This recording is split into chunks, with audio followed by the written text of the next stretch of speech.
ভয়াবহ দুর্ঘটনা, মৃত এক, আহত এক শিশু ও মহিলা সহ দুই। নিয়ন্ত্রণ হারিয়ে এক বাইক আরোহীকে ধাক্কা মেরে দ্রুত গতির লরি ঢুকে গেল বসত বাড়িতে। ঘটনাস্থলে মৃত বাইক আরোহী, বসত বাড়ির এক মহিলা ও এক শিশু গুরুতর আহত অবস্থায় চিকিৎসাধীন। ঘটনা পূর্ব বর্ধমান জেলার জামালপুর থানার অন্তর্গত মেমারি তারকেশ্বর রোডের কেরেলি এলাকার।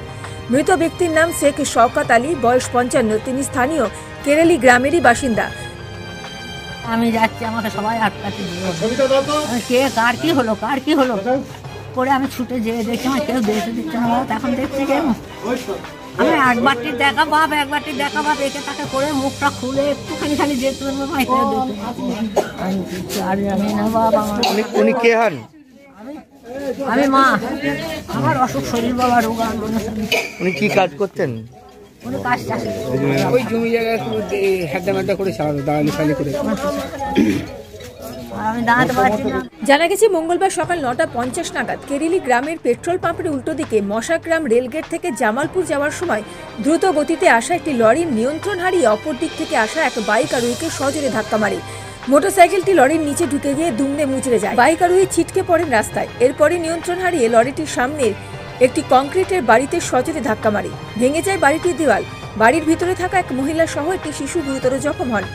স্থানীয়রা দুর্ঘটনার পর উদ্ধার কাজে হাত লাগান। এরপর পুলিশ আহত ব্যক্তিদের উদ্ধার করে প্রথমে স্থানীয় ব্লক হাসপাতালে নিয়ে যায়। মোটরসাইকেল আরোহীকে মৃত ঘোষণা করেন চিকিৎসকেরা। পাশাপাশি জখম মহিলা ও শিশুটিকে বর্ধমান মেডিকেল কলেজ ও হাসপাতালে রেফার করা হয়।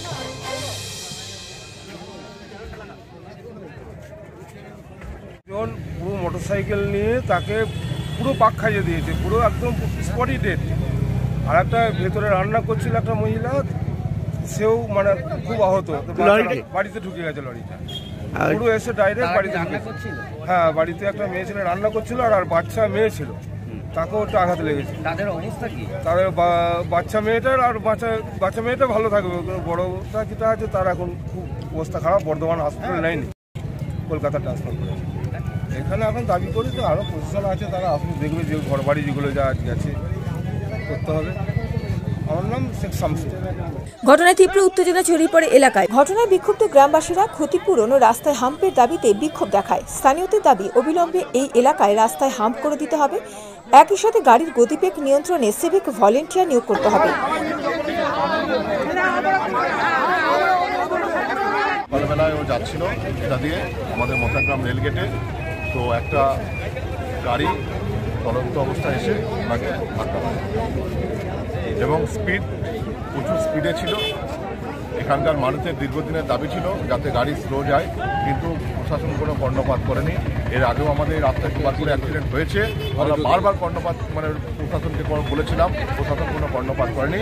আজকে প্রশাসন আমাদের কাছে এগ্রি করেছে যে যেহেতু পরিবারটা খুব নিরি পরিবার, তাদেরকে সাময়িক একটা হেল্প করবে অন দ্য স্পট, আর বলেছে যে আজকের মধ্যেই 5টা হাম্পের ব্যবস্থা করবে। ওই ব্যক্তিরা যিনি মারা গেছেন, ওই ব্যক্তির নাম কি? শেখ শওকত আলী।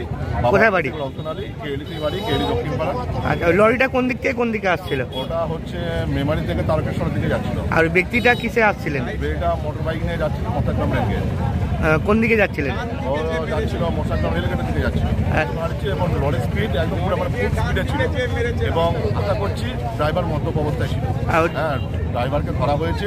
আমরা প্রশাসনের কাছে দাবি করেছি যাতে পরিবারটাকে কিছু সাহায্য করা যায়, এবং আমাদের এই যে রাস্তা এবং এই রাস্তায় হাম্পের ব্যবস্থা করতে হবে, এবং গাড়ি যে পরিমাণে স্পিডে যায় সেই স্পিড কমাতে হবে, এবং প্রত্যেকটা মোড়ে মোড়ে একটা করে সিভিকের ব্যবস্থা আমরা করতে পেরেছি। ঘটনাস্থলে কি পুলিশ এসছে? হ্যাঁ, ঘটনাস্থলে পুলিশ এসেছে।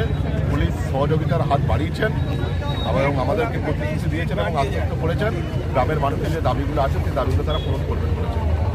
যেই ব্যক্তি মারা গেছেন উনি কি পরিবারের একাই উপার্জনকারী ছিলেন? উনি মানে কর্মক্ষমতা সম্পন্ন ব্যক্তি, এবং ওনার পরিবারটা সোর্স অফ ইনকাম উনি ছিলেন। আজকে উনি চলে গেছেন, তার পরিবারটা আজকে অসহায়। তাই পরিবারটা অসহায়, তাই আমরা দাবি করেছি যাতে করে ব্যবস্থা কিছু করা যায়। আর কতক্ষণ ধরে বিক্ষোভ চলছিল এখানে? এটা মোটামুটি ঘন্টা 2 ধরে। কি নাম আপনার? আমার নাম হচ্ছে মোহাম্মদ শামসুজ্জামান। এরপর পুলিশি আশ্বাসে দীর্ঘক্ষণ পর বিক্ষোভ থামে।